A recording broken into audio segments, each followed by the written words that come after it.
Case ಹಾಕಿಲ್ಲ, ಅವ್ರ ಮನೆಗೆ ಏನ್ ಟಾರ್ಚರ್ ಮಾಡಿಲ್ಲ, ದುಡ್ಡು ಬೇಕು ಅಂತ ಕೇಳಿಲ್ಲ, ಏನು ಕೇಳಿಲ್ಲ. ನಾವೇನು ಕೇಳ್ತಾನೆ ಇಲ್ಲ, ನಮ್ ಪಾಲಿಗೆ ನಾವಿದೀವಿ. ಅವ್ನ್ ರಿಲೀಸ್ ಡೇಟ್ ಬೇಕು, ನಾನ್ ಮಾಡ್ಕೊಡ್ತಾ ಇಲ್ಲ. ನನ್ ಪಾಲ್ ಬಂದ್ಮೇಲೆ ನಾನ್ ಮಾಡ್ಕೊಡ್ತೀನಿ ಅಂತ ನಾನು ಹೇಳ್ತಾರೆ. ನೀವು ಮಾಡ್ಕೊಡಲ್ಲ ಅಂತ ರಾತ್ರಿ ಇಷ್ಟ ಆಗುತ್ತೆ. ಅವ್ರೇನು ನಿಮ್ಮ ಅಣ್ಣಗೆ ಹೇಳ್ಕೊಡ್ತಾರ? ಅವರೇ ಹೇಳ್ಕೊಡ್ತಾರೆ. ಏನಂತ ಹೇಳ್ಕೊಡ್ತಾರೆ? ಅವ್ರು ಟಾರ್ಚರ್ ಮಾಡ್ತಾ ಇದಾರಂತೆ ನಮ್ಮ ಅಣ್ಣಗೆ. ಏನಂತ? ಎಲ್ಲ ಬರ್ಕೊಂಡ್ಬಿಡು, ನಿನ್ನ ಹೆಸರು ಮಾಡ್ಕೊಂಡ್ಬಿಡು ಅಂತ. ಲೀಗಲಿ ನಿಮ್ಗೂ ಶೇರ್ ಬರುತ್ತೆ, ನಿಮ್ ಕಡೆಯಿಂದ ಬರ್ಸ್ಕೊಂಡ್ಬಿಡ್ಬೇಕು. ನಮ್ ಕಡೆ ನಾನು ಅವ್ನ್ ರಿಲೀಸ್ ಮಾಡ್ಕೊಟ್ಬಿಟ್ರೆ ಎಲ್ಲ ಅವಂದಾಗುತ್ತೆ ಅಂದ್ಬಿಟ್ಟು ಅವ್ರು ಟಾರ್ಚರ್ ಮಾಡ್ತಿದಾರೆ ಅಂತ ಅವ್ನು ಹೇಳಿದಾರೆ ನಮ್ಗೆ. ಈಗ ಟಾರ್ಗೆಟ್ ನೀವಾ ನಿಮ್ ಗಂಡನ?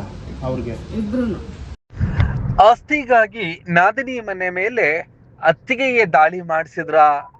ಹೌದು, ಅಂತಹದ್ದೇ ಒಂದು ಘಟನೆ ಬೆಂಗಳೂರು ಹೊರವಲಯ ಬೆಂಗಳೂರು ದಕ್ಷಿಣ ವಿಧಾನಸಭಾ ಕ್ಷೇತ್ರದ ಎಲೆಕ್ಟ್ರಾನಿಕ್ ಸಿಟಿಗೆ ಕೂಗಳತೆ ದೂರದಲ್ಲಿರುವಂತಹ ಮೈಲ್ಸಂದ್ರದ ದಿಣ್ಣೆಯಲ್ಲಿ ವಿಶ್ವನಾಥ್ ರೆಡ್ಡಿರವರ ಪುತ್ರ ಅರ್ಜುನ್ ಕಿತ್ತಗನೂರಿನಿಂದ ದಿವ್ಯಾ ಎಂಬುವರನ್ನ ಮದುವೆಯಾಗಿ ಬಂದಿದ್ದ. ಕಳೆದ 2 ವರ್ಷಗಳ ಹಿಂದೆ ದಿವ್ಯಾರವರ ತಂದೆ ನಾರಾಯಣ್ ರೆಡ್ಡಿರವರು ಇಹಲೋಕ ತ್ಯಜಿಸಿದ್ದರು. ಅಂದಿನಿಂದ ಅವರ ಮನೆಯಲ್ಲಿ ಆಸ್ತಿ ವಿವಾದ ಭುಗಿಲೆದ್ದಿತ್ತು. ದಿವ್ಯಾರವರ ಅಣ್ಣ ಸುಮನ್ ಹಾಗೂ ದಿವ್ಯಾಳ ನಡುವೆ ಈ ಒಂದು ವಿವಾದವಿದ್ದು 2 ವರ್ಷಗಳಿಂದಲೂ ಕೂಡ ಅಣ್ಣನ ಜೊತೆ ದಿವ್ಯಾ ಮಾತನಾಡ್ತಿಲ್ಲ. ಇದನ್ನ ಬಂಡವಾಳವಾಗಿಸಿಕೊಂಡಿರ್ತಕ್ಕಂಥ ಪವಿತ್ರ ಹಾಗಾದ್ರೂ ಮಾಡಿ ದಿವ್ಯಾಳಿಂದ ರಿಲೀಸ್ ಡೇಟ್ ಮಾಡಿಸ್ಕೊಳ್ಬೇಕು, ಇಡೀ ಆಸ್ತಿಯನ್ನ ತಮ್ಮದಾಗಿಸ್ಕೊಳ್ಬೇಕು ಅಂತೇಳಿ ಈಗ ನಿತ್ಯವೂ ಪವಿತ್ರರ ಗಂಡನಾಗಿರ್ತಕ್ಕಂತಹ ಸುಮನ್ಗೆ, ಅಂದ್ರೆ ದಿವ್ಯಾಳ ಅಣ್ಣ ಸುಮನ್ಗೆ ನಿತ್ಯವೂ ಕೂಡ ನಿನ್ನ ತಂಗಿಯಿಂದ ಆ ಒಂದು ರಿಲೀಸ್ ಡೇಟ್ ಅನ್ನ ಮಾಡಿಸ್ಕೊ ಅಂತೇಳಿ ಎತ್ಕಡ್ತಾ ಇದ್ದಾರೆ ಮತ್ತು ಕಿರುಕುಳವನ್ನ ನೀಡ್ತಿದ್ದಾರೆ. ಇಲ್ಲಿಯವರೆಗೂ ಕೂಡ ಆ ಮನೆಯಲ್ಲಿ ಪವಿತ್ರ ಒಂದಿನವೂ ಕೂಡ ಅಡಿಗೆ ಮಾಡಿಲ್ಲ ಅಂತಲೂ ಕೂಡ ಮಾತುಗಳಿಗೆ ಕೇಳಿ ಬರ್ತಾ ಇದೆ. ಎಲ್ಲವೂ ಕೂಡ ಹೋಟೆಲ್ ನಲ್ಲಿ ಊಟ ಮಾಡ್ತಾರೆ. ಇದರ ನಡುವೆ ದಿವ್ಯಾಳಿಂದ ರಿಲೀಸ್ ಡೇಟ್ ಮಾಡಿಸ್ಕೊಂಡ್ಬಿಟ್ರೆ ಇಡೀ ಆಸ್ತಿ ತಮ್ಮದಾಗತ್ತೆ, ಆ ನಂತರ ಇನ್ನೂ ಆರಾಮಾಗಿರಬಹುದು, ಯಾವುದೇ ಕಾರಣಕ್ಕೂ 1 ಇಂಚು ಭೂಮಿಯನ್ನು ಕೂಡ ದಿವ್ಯಾಳಿಗೆ ನೀಡಬಾರದು ಎಂಬುದೇ ಇವರ ಉದ್ದೇಶವಾಗಿದ್ದು, ಮೈಲ್ಸಂದ್ರದ ದಿಣ್ಣೆಯಲ್ಲಿರ್ತಕ್ಕಂಥ ವಿಶ್ವನಾಥ್ ರೆಡ್ಡಿ ಮನೆ ಮೇಲೆ 4 ಕಿಡಿಗೇಡಿಗಳು ಬಂದು ಭೀಕರವಾದಂತಹ ದಾಳಿಯನ್ನ ನಡೆಸಿದ್ರು. ಲಾಂಗು ಮಚ್ಚುಗಳಿಂದ ದಾಳಿಯನ್ನ ನಡೆಸಿದ್ರು.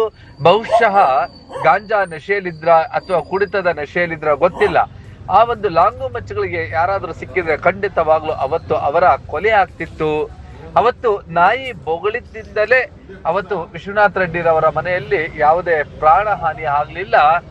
ನೇರವಾಗಿ ನಾಯಿ ಬಗಳಿದ್ದಕ್ಕೆ ನಾಯಿ ಮೇಲೂ ಕೂಡ ಅಟ್ಯಾಕ್ ಮಾಡಿದ್ದಾರೆ. ನಂತರ ವಿಶ್ವನಾಥ್ ರೆಡ್ಡಿ ಓಡೋಗಿ ಮನೆಯ ಬಾಗಿಲು ಹಾಕೊಂಡು ಒಳಗಡೆ ಸೇರ್ಕೊಂಡಿದ್ರಿಂದ ಮುಖ್ಯ ದ್ವಾರಕ್ಕೂ ಕೂಡ ಲಾಂಗು ಮಚ್ಚುಗಳಿಂದ ಹೊಡೆದಿದ್ದಾರೆ. ಇಡೀ ಮನೆಯ ಕಿಟಕಿ ಗಾಜುಗಳನ್ನ ಪುಡಿ ಪುಡಿ ಮಾಡಿ ಕಾರು ಹಾಗೂ ದ್ವಿಚಕ್ರ ವಾಹನಗಳ ಮೇಲೂ ಕೂಡ ಲಾಂಗ್ ಬೀಸಿದ್ದರು.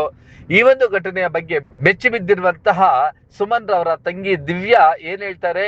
ಈಗ ದಿವ್ಯಾ ಮತ್ತು ದಿವ್ಯಾರವರ ಯಜಮಾನರಾಗಿರ್ತಕ್ಕಂಥ ಅರ್ಜುನ್ ರವರ ಮನೆಯವರೇ ಟಾರ್ಗೆಟ್ ಆಗಿದ್ದಾರೆ. ಇದೆಲ್ಲವೂ ಕೂಡ ಆಸ್ತಿ ವಿವಾದದಿಂದಲೇ ಈ ರೀತಿಯಾದಂತಹ ದಾಳಿ ನಡೆದಿದೆ. ಈ ಒಂದು ಘಟನೆಯ ಬಗ್ಗೆ ದಿವ್ಯಾ ವಿವರಣೆಗಳನ್ನ ನೋಡೋಣ ಬನ್ನಿ. ಯಾರು ಮಾಡಿತ್ತು, ಯಾಕೆ ಮಾಡಿದ್ರು? ನಮ್ಮ ಅಣ್ಣನೇ ಮಾಡಿರೋದು. ಏನಾಯ್ತು? ಸುಮನ್ ಅಂತ. ಯಾಕೆ ಅಟ್ಯಾಕ್ ಮಾಡಿದ್ರು? ಇದು ಆಸ್ತಿಗೋಸ್ಕರ ಆಗಿರೋದು ಅಟ್ಯಾಕ್. ಈಗ ನೀವು ತಂಗಿ, ನಿಮ್ಗೇನ್ ಪಾಲ್ ಕೊಡ್ಬೇಕು ಕೊಡಬಾರ್ದು ಆ ರೀತಿ? ಕೊಡ್ಬೇಕು ಅಂತ ಅಷ್ಟೇ. ನಾವೇನ್ ಕೇಳಿಲ್ಲ. ಕೋರ್ಟಲ್ಲಿ ಕೇಸ್ ನಡೀತದೆ ನಮ್ಮ ಅತ್ತೆದು, ನಾನೇನು ಹಾಕಿಲ್ಲ ಅಷ್ಟೇ ಪ್ರಾಬ್ಲಮ್. ಇದು 2 ಇಯರ್ಸ್ ಇಂದ ನಡೀತಾ ಇದೆ. ನಮ್ಮ ಅತ್ತೆದು 15 ಇಯರ್ಸ್ ಇಂದ ನಡೀತಾ ಇದೆ. ನಾನೇನು ಕೇಸ್ ಹಾಕಿಲ್ಲ. ಅಲ್ಲ, ರಾತ್ರಿ ನಿಮ್ಮ ಮನೆ ಹತ್ರ ಯಾಕೆ ಬಂದ್ರಿ? ನಮ್ಮ ತಾಯಿಗೆ ಟಾರ್ಚರ್ ಮಾಡ್ತಾ ಇದ್ದಾರೆ. ಇದು ಬಂದು ಸೈನ್ ಮಾಡು ಅಂತ. ನಾನು ಸೈನ್ ಮಾಡ್ಬೇಕಂತ, ರಿಲೀಸ್ ಡೇಟ್ ಮಾಡ್ಕೊಡ್ಬೇಕು ಅಂತ ಅಷ್ಟೇ. ಅಂದ್ರೆ ನೀವು ರಿಲೀಸ್ ಡೇಟ್ ಮಾಡ್ಕೊಡ್ಲಿಲ್ಲ? ನಾನು ಮಾಡ್ಕೊಡಲ್ಲ ಅಂದೆ. ಅದಕ್ಕೆ ಬಂದಿರ್ತಾರೆ. ಇದು ವಿಂಡೋಸ್, ಅದು ಕಾರು ಎಲ್ಲ ಇದು ಮಾಡಿದ್ದಾರೆ. ಎಷ್ಟು ಜನ ಬಂದಿದ್ರಮ್ಮ? 3+1 4 ಜನ ಅನ್ಸುತ್ತೆ. ನಿಮ್ಮ ಅಣ್ಣನ ಬಂದಿದ್ದಾನೆ. ಅವ್ರೇನಾದ್ರು ಹೇಳಿದ್ರ ಕಿಚ್ಚಾಡೋದು? ಇಲ್ಲ, ಇವ್ರ ಅರ್ಜುನ್ ಅಂತ ಕಿಚ್ಚಾಡ್ತಾ ಇದ್ರು, ಅಷ್ಟು ಕೇಳಿಸ್ಕೊಂಡೆ. ಪವಿತ್ರ ರೆಡ್ಡಿ ಯಾರು? ಅವ್ರ ವೈಫ್. ಅವ್ರು ಬಂದಿದ್ರ? ಅವ್ರು ಬಂದಿಲ್ಲ, ಬಟ್ ಅವ್ರದ್ದೇ ಕಾರು, ಬಟ್ ಅವರೇ ಹೇಳಿ ಕಳ್ಸಿರೋದು. ರಾತ್ರಿ ಯಾರು ಇದ್ರು ನಿಮ್ಮ ಮನೇಲಿ? ಯಾರು? ನಾನು, ನಮ್ಮ ಅತ್ತೆ, ನಮ್ಮ ಮಾವ, 3 ಜನ. ಅವ್ರು ಬಂದ ನೀವು ಆಚೆ ಇದ್ರೆ ಒಳಗಡೆ ಇದ್ದೆ. ನಾಳೆ ಏನಾದ್ರು ಹೆಚ್ಚು ಕಮ್ಮಿ ಏನಾದ್ರು ಅರ್ಜುನ್ ಅವ್ರಿಗೆ ಅವ್ರು ಸುಮ್ಮನೆ ಕಾರಣ. ಅಂದ್ರೆ ಏನಾದ್ರು ನಿಮ್ ಪ್ರಾಣ ಬೆದರಿಕೆ ಇದೆಯಾ? ನಿಮ್ಮ ಅಣ್ಣನ ಕಡೆಯಿಂದ? ನಮ್ಮ ಅಣ್ಣನ ಕಡೆಯಿಂದ. ಈಗ ಆಸ್ತಿ ಬರ್ದು ಕೊಟ್ಬಿಟ್ರೆ ಈ ಸಮಸ್ಯೆ ಇರಲ್ಲ? ಇರಲ್ಲ.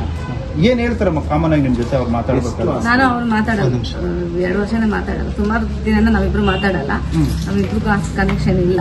ಹಾ. ಅಷ್ಟೇ. ಓಕೆ. ನಿಮ್ಮ ಹೆಸರಮ್ಮ? ದಿವ್ಯಾ ಅಂತ. ಅಮ್ಮ, ಎಷ್ಟು ಆಸ್ತಿ ಇದೆ ನಿಮ್ಮ ಅಣ್ಣ ನಿಮ್ಗೆ? ಆ ಥರ ಈ ಜಗಳ ಇದೆ, ಒಂದು 2-3 ಎಕರೆ ಇದೆ. ಅದನ್ನ ಅವ್ರು ಬರ್ಕೊಟ್ಬಿಟ್ರೆ ಬಿಟ್ಬಿಡ್ತೀನಿ ಅಂತ, ಬಿಡ್ತೇನೆ. ಇಲ್ಲ ಅಂದ್ರೆ ನಿಮ್ ಗಂಡನ್ ಕೊಲೆ ಮಾಡ್ತಾರೆ. ಇಷ್ಟೆಲ್ಲ ಮಾಡ್ತಿದ್ರೆ ಆಸ್ತಿಗೋಸ್ಕರ ಅಂದ್ರೆ ಈಗ ನಿಮ್ ತಂದೆ ತಾಯಿಗೆ ನೀವು ನಾನೇನ್ ಕೇಸ್ ಹಾಕಿಲ್ಲ, ಅವ್ರ ಮನೆಗೆ ಏನ್ ಟಾರ್ಚರ್ ಮಾಡಿಲ್ಲ, ಈ ದುಡ್ಡು ಬೇಕು ಅಂತ ಕೇಳ ಏನು ಕೇಳಿಲ್ಲ. ಅಂದ್ರೆ ನೀವು ಪಾಲ್ ಕೇಳ್ತೀವಿ? ನಾವೇನು ಕೇಳ್ತಾನೆ ಇಲ್ಲ, ನಮ್ ಪಾಡಿಗೆ ನಾವಿದೀವಿ. ಅವ್ನ್ ರಿಲೀಸ್ ಬೇಕು, ನಾನ್ ಮಾಡ್ಕೊಡ್ತಾ ಇಲ್ಲ. ನನ್ ಪಾಲ್ ಬಂದ್ಮೇಲೆ ನಾನ್ ಮಾಡ್ಕೊಡ್ತೀನಿ ಅಂತ ನಾನು ಹೇಳ್ತಾರೆ. ನೀವು ಮಾಡ್ಕೊಡಲ್ಲ ಅಂದಿದ್ದಕ್ಕೆ ರಾತ್ರಿ ಇಷ್ಟ ಯಾರಿದ್ದಾರೆ ಇದರಿಂದ? ನಿಮ್ಮ ಅಣ್ಣ, ನಿಮ್ಮ ಅತ್ತಿಗೆ? ನಮ್ಮ ಅಣ್ಣ ವೈಫ್ ಇದಾರೆ.